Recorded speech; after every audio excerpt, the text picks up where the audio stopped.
good morning. It is so good to be home and good to be back with you guys.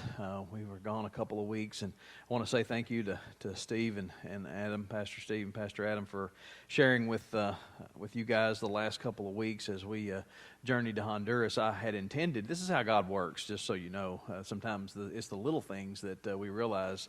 I had planned to be gone 1 week from here, and so I had asked Steve to share with you guys a couple of weeks ago, and then as the trip grew closer, I got to looking at our schedule, and I told Adam, I said, you might want to be ready for that second week because I'm not sure how tired I'm going to be or what might happen on the return trip. And then the Friday before we left, I texted him. I said, let me just change that again. You're on. I said, I just want you to be prepared and you share because, it's just one of those things. And so, and I thought, well, I'm being kind of a wimp because I've done that before. We were scheduled to be back in Nashville by 10:30 last Friday evening, and then I would be home by a little after midnight, and that's not anything that I hadn't done before. And so when we left Atlanta, we're flying to Nashville. We literally get about 10, 15 minutes from, it's only a 37-minute flight. We're 10, 12 minutes or so from landing in Nashville, and the pilot comes on and says, well, folks, I was watching the tracker, and our plane was turning around. And I'm like, this is really bizarre. And there's no weather issues or anything like that. And the pilot comes on and says, there's been an emergency landing in Nashville on another airline, and they've closed the airport, and we can't land, and they're turning us around. And they're diverting us back to Atlanta. And I'm like, thank you. Thank you for having the wisdom to nudge me to have Adam ready, because what should have been a arrival time at home at 12 o'clock or so last week turned out to be 5 o'clock in the morning. So it wound up being an all-night deal. So, but God was so gracious in everything that we did. And I want to share with you a little bit this morning. To say that the trip was life-changing is just an understatement. And in the days ahead, there will be a time where we'll have a report and we'll share about the trip. And I know there's lots of pictures, and if you've seen Facebook, you've seen hundreds, and if not, there's over 1,000 pictures on our photo circle share that we have, and so there's a lot more than you would ever want to look at. But this morning, I want to begin by saying thank you for your prayers for safety. Thank you for your prayers for encouragement as we sought to do God's will in another land. And with that being said, it's against that backdrop of my time in Honduras that I want to share the message that he put on my heart while I was there. And there's many things that he opened your eyes to. There's so much that you learn while you're in a place like that, and so many things. And as I was telling Don just before we walked in, it's different for everyone because everyone's experience is different. You encounter people. I encountered people I was there that the other people on the team never met.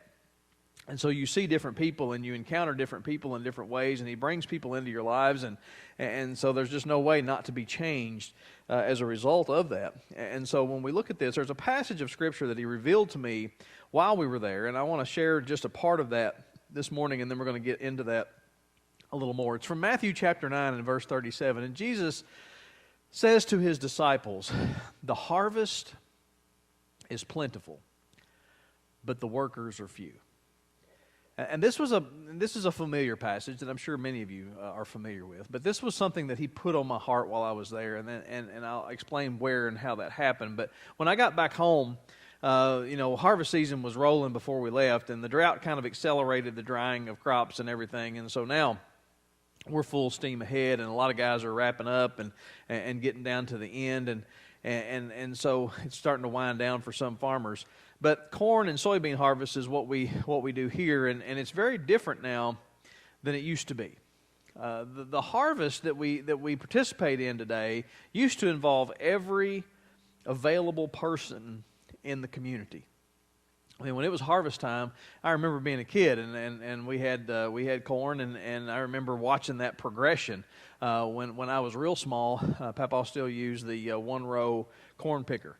And so they picked everything with just the ears of corn, and then they would store the eared corn in the corn crib, and then we got a combine. And it was just a 2-row combine, but we had a combine, and so that was new technology. And then we put up a grain bin, and so we started shelling the corn, and the corn would come in shelled, and we would haul those in the gravity wagons in and put the corn in the grain bin, and then we added another bin, and then that was to be used for the soybeans, and so you watch that progression.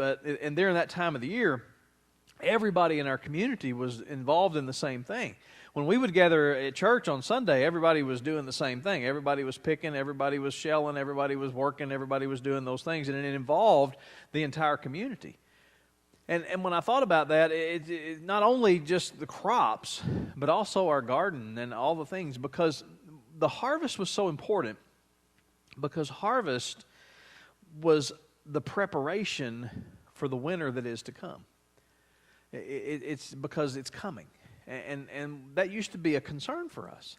It used to be important to understand, because if we didn't have the corn in the crib, the hogs had nothing to eat, and the cattle had nothing to eat, and we had to gather the hay, and we had to put all those things in. And so the coming winter and the coming times that were ahead of us required us to be involved in the harvest, and if we weren't prepared. And if winter came and you weren't prepared, it wasn't going to be good. In today's world, we just go to Walmart. It doesn't matter how cold it is, we just go get groceries. It doesn't matter how cold it is, we just put a coat on and go to McDonald's and we get our food in a bag. You know, when I think about how we've progressed from those things that we've done, so much has come in the name of progress, has also come at a price to us. Only 2% of Americans are now involved in production agriculture. Only 2%. And so the other 98% depend on those two to feed you. Okay, that's where your food comes from. And so very few of us are involved in that. And so what happens, we disconnect. And so going back to Honduras was an opportunity to see people who were still connected. One of the questions that I asked when I was there was how the school calendar was. And they told me, they said, hey, when coffee harvest happens, you forget it. Nobody's in school. They shut everything down for the coffee harvest, because every man, woman, child, everybody is involved in the harvest. Everybody's picking beans, and the places that they pick those things, oh my gosh. Okay, I mean, I wouldn't want to turn a rabbit dog in some of those places. I mean, it was so rough to get into, and it's like, my goodness. And so everybody there is involved in what's happening. And when I come back home, I see how fewer and fewer of us don't even have a connection anymore. We don't even know. You know, we will give a very detailed report, but of what we did while we were there. But today, I just want to share with you what He's doing in me as a result of being there. We did a variety of projects in several communities, and Eliadante was the place that hosted us, and they've kind of uniquely positioned themselves in the valley of this area where we were at. And then from their location, they began to draw circles around their location and the communities that are there that they serve. And one of the things that I've grown up vacationing in the Smoky Mountains and going out west in the Rocky Mountains, and one of the things that you see when we first got there, I walked into the compound where we were staying, and just kind of looked around. The mountains were all the way around us, but we were in a flat ground. And I thought to myself, this is like Cades Cove in Gatlinburg. You know, it's just a whole lot bigger. The mountains are a lot taller, and the plain is wider, and it's very similar to that. It's an agriculture community, and then you have these mountains. But what I realized when I started looking around is that so many times when you drive through the national park in East Tennessee, there ain't nobody living up there. It's just woods. I mean, there's just maybe some elk, maybe a few deer, maybe some bear and some birds, and that's it. But when you start looking into these mountains, they're alive with people. I mean, you start traveling into those mountains, and there's a community here, and there's a village there, and there's another community here, and there's people everywhere in those mountains. At night, the ones that have electricity, you couldn't see because they have just very few lights, but you would position yourself in certain places, and you could see little pockets in those hills where there'd be a light here and then another light there, and you'd realize that those lights were the villages and the communities that were there. And so there were literally hundreds of these people who lived in these mountains and in these communities. And we had the opportunity to serve one particular community on 3 different days while we were there. And so on Monday, we traveled to this community, and they took an hour and a half riding in the back of a truck to get up there. Okay, and it's not because it's that far. It's because you go about 10 miles an hour. Okay, there's a reason why you have 4 low in some of these 4-wheel drive trucks. It takes it down there just to go up the hill. I've been 4-wheel drive my whole life, and it's like I can't. I mean, you got to give it everything it's got to be able to move in these places. And so we crawl up these hills, and we get up there, and there's a school on the side of this mountain. And so there's 2 buildings, and so we did a VBS, and our kids we had 2 teams really that day, and one team was construction, the other team was VBS, and so they did a vacation Bible school just like we do here. They had kids in groups, and they rotated them, and they did music, and they played games, and they served refreshments, and so you're sitting up there realizing that these kids, this is very, very new for them and something they don't get to experience a lot. And so we were building a new latrine for the school. It was a boy-girl with a pila in the middle where they could wash and do these things. And so we're doing some concrete work while we're up there. So we did that on Monday morning, and then Monday afternoon, we went back down the mountain to another location, and all of our ladies stayed here, and they did a women's conference for the women of that community. And it was like, I mean, some of them really didn't get a grip on what they were doing, and I told them, I said, what you got to realize is what you all did for these ladies today is like the nicest day spa that you could take them to. Because they just, they painted their fingernails, and they were like, wow. It was just, they did all these really cool things, and they shared with them. And so they did the women's conference that afternoon. On Tuesday morning, we went back to the school and did the second day of VBS, and we did some more of the concrete work. And then Tuesday evening, we went back, and I preached in that church, in that school, because the church exists, but it doesn't have a building. And so that's the only place they can gather as a community. And so their pastor, he came, and just a sweet man, and he came, and the people came. And I remember hearing stories from my youth and from older times here in the community. Whenever there would be a revival in a community, in a church, that the community would come, and people would kind of gather around the building, and a lot of the men wouldn't go in, but they would like get themselves in a tree or get outside the church with the window open so they could hear what's going on. And that's what it was like.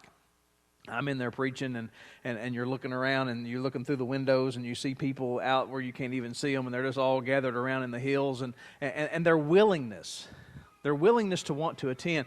I watched this man. When we first got to the location, we didn't have a key. The person that was supposed to be there with the key to the school compound to get us into worship wasn't there, and so we were like, okay, what are we going to do? And our leader that was with us, he said, well, what if we just do it right here? We'll just have church right here in the road. And I was like, okay. And so he starts speaking in Spanish, and one of the older men of the community heard what he was saying, and he just turned around and just climbed this ledge and got him a rock and sat down on a rock beside a tree, and he's like, I'm ready, whatever it takes. And I was like, what would that be like in America? If we couldn't get the door open, how many people would just climb and sit on a rock and do that? But when we were leaving that night, this is where the passage came from. I got back. John D. was one of our leaders. He's one of the full-time staffers at Eliodante, and I rode with John. The first few times up the mountain, riding in the back of the truck was a lot of fun, but after about 2 or 3 days, if I got to ride up front, I did. And so the rocks beat you. And so John said, come ride with me. So I got in the truck with John, and we start coming down the mountain. And he said, he said, this is the first time that we've really been able to do anything for this community in a couple of years. And that really hit me, because it was in that moment that I just kind of looked around through those hills and through those mountains and realized just how many people there really are out there. You think that when we got there, it's like these folks are serving these people, but you realize there's so many communities. There's so many needs. There's so many people. And that's when this passage came to me, and I want to read it in full context in Matthew chapter 9, and beginning with verse 35. As Jesus went through all the towns and all the villages, teaching in their synagogues and proclaiming the good news of the kingdom and healing every disease and sickness. And when he saw the crowds, he had compassion on them, because they were harassed and helpless like sheep without a shepherd. And then he said to his disciples, the harvest is plentiful, but the workers are few. Ask the Lord of the harvest, therefore, to send out workers into his harvest field. And I just kind of sat in the truck quiet for a little while. as we rode back down the mountain that night, because the Lord impressed on me in that moment that when it comes to the harvest, most of us have become casual observers. And that's when he really opened my eyes when I got back home. And it's because it's not that I'm trying to tell everybody to go start farming and buy combines, okay? That's not the point. The point is, just like what we have seen happen to us here, we have become casual observers of the harvest that takes place around us, literally. But it's the same thing in the church. We have become casual observers of what is happening around us and the needs that are there.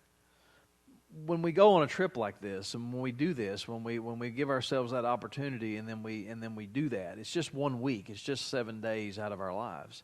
But then he changes our sight. He changes our vision, and he opens our eyes to things that are going on right around us all the time. The harvest is taking place, but most of us are not participating in it. It's going on all around us, but we're not involved. And when we go to places like this, he opens our eyes to what is going on around us as well. You see, those of us that are incredibly blessed, we begin to live like we've arrived. And then what happens next is we become complacent, and then we become comfortable. I told the kids, I said, this is something that the kids that were with us on the trip, I said, this is something that you guys don't realize, and this is something that God's kind of opened my eyes to. Sometimes we don't realize the needs that are right around us. I said at Ohio County High School every day we have what we call second breakfast. It's kind of become the thing that we do, and so we don't do breakfast at 7:30 because not that many kids come that early and will do that. But after first period we have breakfast, and so our cafeteria staff comes out through the school and they position themselves in multiple hallways, and then they come out. And then the kids go out and get their breakfast. And I said, this is what you need to remember. I said, you guys have become accustomed to just going out and getting your muffin. I said, okay, or your sausage biscuit or whatever's there. I said, because the thing is, it's free. It's free to every one of our students. Every one of our students goes out and they can eat, and they just get and they just mark it and they go. I said, but this is what you need to remember.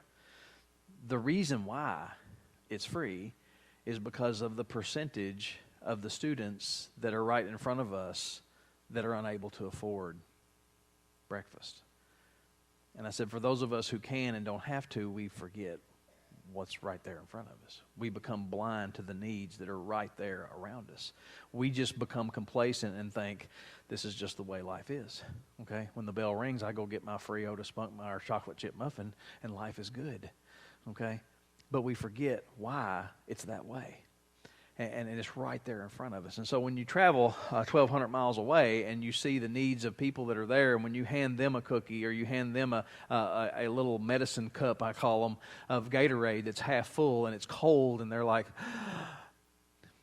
we forget the needs that are there. We went back to that same church on Thursday evening, and we took a movie, and so we went back to the community. We were at the school. It was a little bit rainy, so we were going to do it outside, but we wound up doing it in the school. And when I saw the hunger in the eyes of those people wanting to do that, we took The Prince of Egypt, which has been out for a long time, and I've watched it multiple times with my kids growing up. But we took them and we showed it in Spanish, and so we set the screen up. And inside the building, we set the projector up. We had a generator outside because there's no electricity there, so we ran the cords in, and we got the projector going. We had the DVD player, we had a sound system, and we carry all this equipment up the mountain with us and set it all up. It's unlike most of any of them I've ever seen, and so all the adults are kind of outside. The school is completely full. All the chairs are filled. The kids are all sitting on the floor. I mean, you can't pack anybody else into this room. And I didn't see this because after we introduced it and welcomed everybody, I just kind of stepped outside and just kind of stayed out in the outside edge and just kind of watched in. But the pastor, I probably should have put a picture up of it. I look like a giant compared to him. He's about this tall, and so Nathan would be like frightening to him. But so he's like this, and just a sweet guy. And Michaela saw this. I didn't see it because after he got all the kids in and got them all set down. And you know what it's like having kids, watching movies and those kind of things. You could have heard a pin drop for an hour and a half. You could have heard a pin drop for every one of those kids sat riveted on that screen for an hour and a half. And he didn't want to block anybody, okay? And he didn't want to take up a chair. And so this is how the pastor watched that movie for an hour and a half. He sat right there, just like this, okay? Doc, you may have to come and help me up, okay? All right, that's about all I got. But for an hour and a half, he sat there like that and watched that movie. And you think, wow, that's, the dedication that these people have, the love that they have for their community, and what they want to see accomplished. When you go there, when you look at what they have, it's not unlike where we were 50, 60 years ago. You just kind of turn the clock back. I mean, when we go down there now, we have a lot of the modern conveniences, and I showed Coleman a video earlier this morning. I've got a video of an ox cart, going down the old gravel road, and then a four-wheel drive truck passes the ox cart. And so you see those kinds of things, because you have those conveniences that are there that are afforded by some, but not for everybody. And so when you see those things unfold, and when you see these things happen, that passage just rung in my head. And I want to go back and let's look at it again. When Jesus went through all of the towns, through the villages, and teaching in their synagogues, proclaiming the good news of the kingdom and healing every disease and sickness. The healing, they have a clinic there, and we did mobile clinics, and they took people up into the mountains. Their willingness and their desire to get better. Charlton Ho is a dentist from Virginia, and he joined our team and was with us for the week. I had never met him before, but he's a really cool individual. He plays in the band, Steve, at David Platt's church in Virginia, and so he plays the bass and the flute and the sax, and he's a dentist. So he's just a neat guy, and one of the things that he loves about coming there is that it wasn't just to come there. He said, I didn't just come down here to pull teeth. He said, I came down here to teach dentistry to the people. He said, they allow me to teach them so that they can improve and get better. And so when I walked away from Honduras, what I found there more than anything was a desire, not a desire of the people who wanted to leave their home and come and be here. You'll find some of that. But what I found more than not was I found a people that were hungry for improving their own communities. I found a people who were hungry for assistance and help, but are willing to meet you in that progress. They're willing to do everything they can with what they have, their hands and their backs. And I'm getting a little old for concrete work, but these guys, I mean, their willingness to work so hard just to have a little more than what they have, to improve their community, to have better sanitation, to have better water. The willingness of them to meet us more than halfway when it comes to the labor, to be able to do those things to make their lives better. Medical care and all of the things that we take for granted here in the United States. I'd never been in a place where you don't even think about it. We don't even think about it here. Because now we just have to ask our phone, tell me where this is, okay? You can't follow the blue H's to the nearest hospital in Honduras, okay? It's just, that's not there. They have hospitals, but you realize we had a young man who got sick while we were there on our team. And that was one of those feelings that when you have that moment, it's like, I don't know how this is going to work. Because if you were one of my students and we were on a trip in the U.S., we would just go to the nearest ER. This is what we do. We just look for the signs or ask our phone, and it tells you where it's at, and you just go. But we can't do that here. And we don't realize the things that we have. And here's really the point of where I wanted to land with this today is this. That God would open our eyes to what is taking place around us. Because when we first look at Honduras, when I first went there was vast differences in the people than here at home. But the more that I looked, the more that I saw similarities. And I was able to, the young people that were there with us, I was able to tell them, hey, look, some of the things that we're doing here, I said, it's a little different. I said, but what you need to realize is that not everybody in Ohio County had indoor plumbing when they were kids, okay? And some of you all know what I'm talking about. I said, when I was a kid, I remember being a child, and I remember that my great-grandmother and my grandmother did not have indoor plumbing when I was little. They didn't have a bathroom in their house. And I said, so that's kind of the culture that we've come from. And I said, today we look at that and go, what? But that's where we've progressed in our society.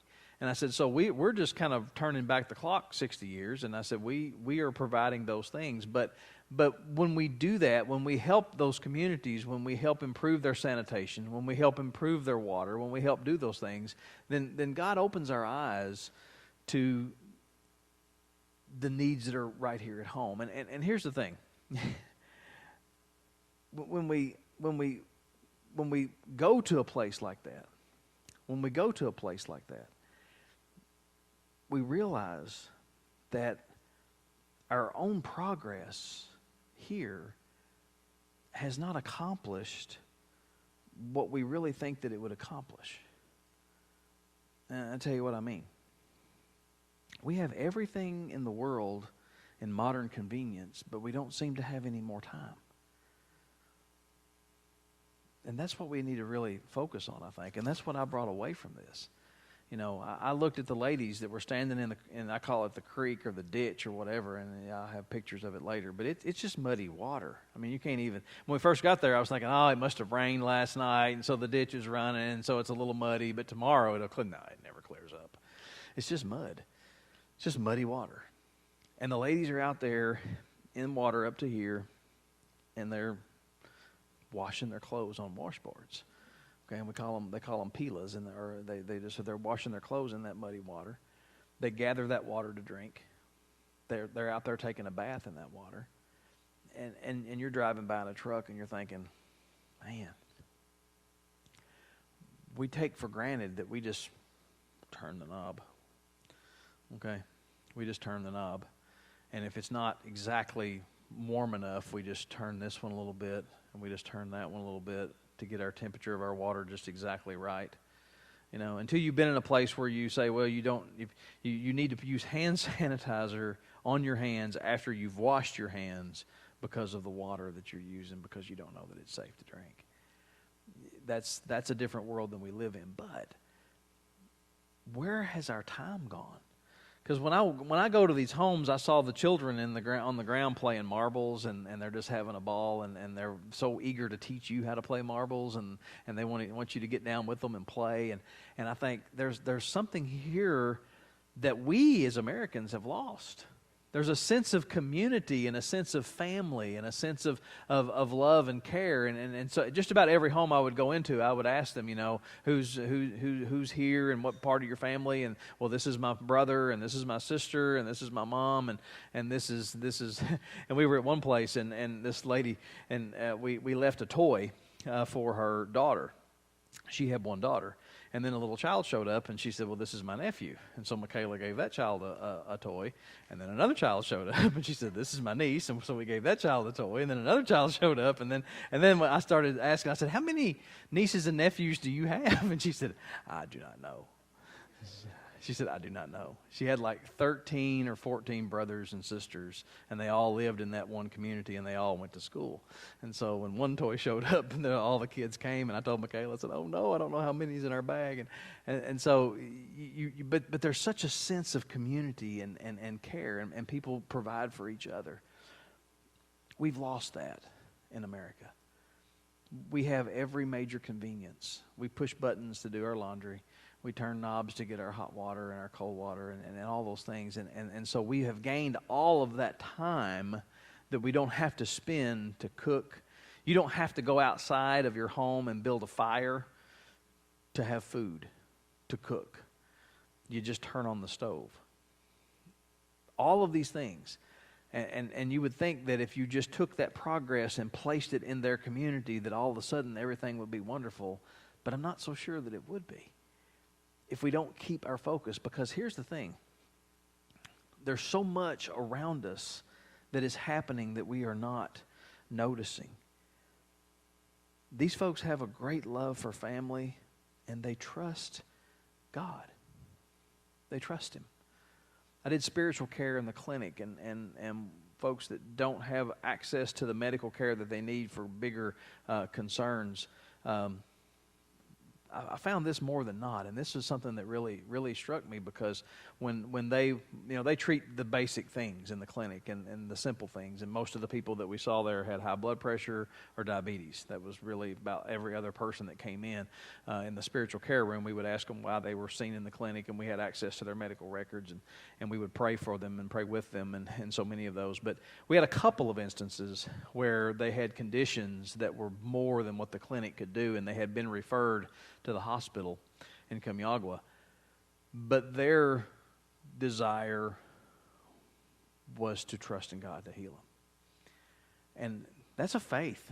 That's a strong faith, and so it's hard. That's a hard thing, because you realize where we are in America and how many of us are willing to do that. That we would sometimes rather trust in a doctor than trust in God. He's all that they have on many occasions, and that is sufficient for them. So this morning, as we begin to reflect, my question for us, and where we want to go with this, is what do you see around you? What do you see around you? Have you come to a place in your daily walk where you have become blinded to the needs that are right in front of us? We sometimes have to journey a long way to be reminded of the harvest that is available right in front of us.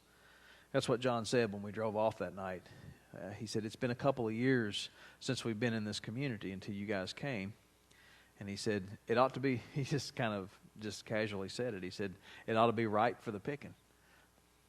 And it was just like God speaking to me when he took me to this passage. And it's like, there's so much need that is around all of us. And we have become disconnected, just like we have in the world of agriculture, that we have now become casual observers rather than participants in what is taking place. And so Jesus told his disciples, pray, ask the Lord of the harvest to send out workers. And so the question that I pose to you this morning is that, are you willing to ask God to open your eyes? Are you willing to ask Him to send you into that field? You see, I think everybody should go on a trip like what we did. I think if you're able, then it's absolutely a wonderful thing. But also realize that some people, when they go, it's a calling. The folks that we worked with there, that's their full-time thing. They've been called there to stay there. I didn't sense that when I was there, and that's okay. Just so you know that. When I went there, I didn't come to the end of the week and walk up and say, wow, God's called me to live here and come here and stay here. He didn't call me. That's totally okay. He changed me. He used it. He opened my eyes to do other things. He doesn't call everybody to live. He calls some. But He calls all of us to go. He calls all of us to get in, because if you can spend 1 week there and it makes the other 51 weeks that you're here a better servant, then it accomplishes His mission. It accomplishes what it's supposed to be, because He uses you while you're there, and then He fills that position with somebody else as they come. But He also makes you better when you return. He makes you more observant. He makes your eyes come awake and come alive to see what's going on right around you. So my question for us all this morning is that, are we prepared to be not just a casual observer to the harvest that is needed all around us, but are we ready to become an active participant in what needs to be done? That is our call this morning, and that is my prayer. Let us pray together.